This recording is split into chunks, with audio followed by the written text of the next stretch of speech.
cela devait arriver. Dès les battles, les coachs de The Voice ont une habitude qui peut surprendre, à savoir de se faire affronter les candidats les plus prometteurs entre eux. Les départs déchirants se multiplient et se succèdent depuis 5 semaines, et certains des talents les plus prometteurs ont donc dû quitter l'aventure il y a plus d'un mois déjà.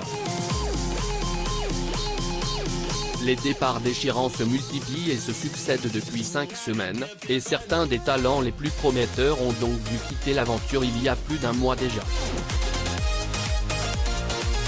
Mais cela a pris une toute autre dimension ce samedi 7 mai lors des Super Cross Battles, quand Florent Pagny a choisi Sonia Quesada pour affronter un candidat de Marc Lavoine, alors que ce dernier n'avait plus que 2 talents dans son équipe, dont Caroline Costa, une autre favorite.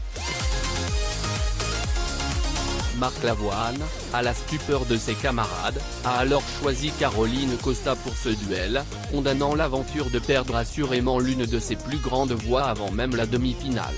C'était ouf de faire ça, a réagi Vianney, sidéré.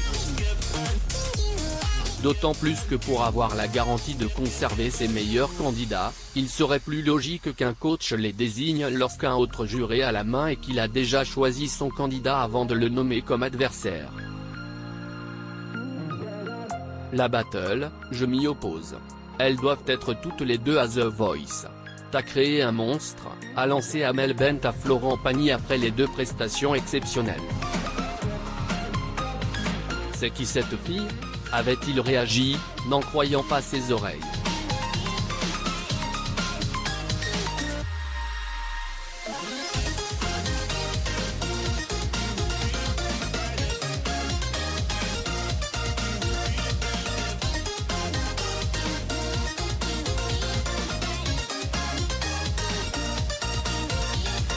À lire également Florent Pagny craque dans The Voice. Je suis de plus en plus émotif. Le verdict a donc été un véritable coup de massue pour tout le monde, même pour Caroline Costa et Marc Lavoine, gagnants de la battle, qui n'ont pas caché être surpris du résultat malgré le statut de favorite de Caroline Costa, qui a d'ailleurs renversé le plateau avec sa version de Listen de Beyoncé.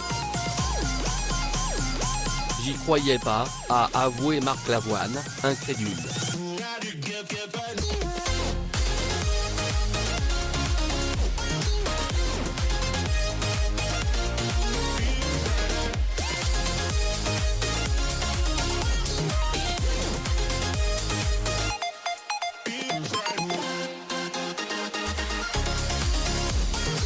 En larmes, Sonia Quesada a retrouvé le sourire grâce au réconfort et aux encouragements du jury. Mais Florent Pagny a eu beaucoup de mal à se remettre de cette performance. J'ai perdu une de mes guerrières, c'est dommage. J'ai mal joué. Je pensais qu'elle allait passer. C'est décevant, a-t-il commenté, visiblement aussi surpris qu'attristé. Hugo Mallet.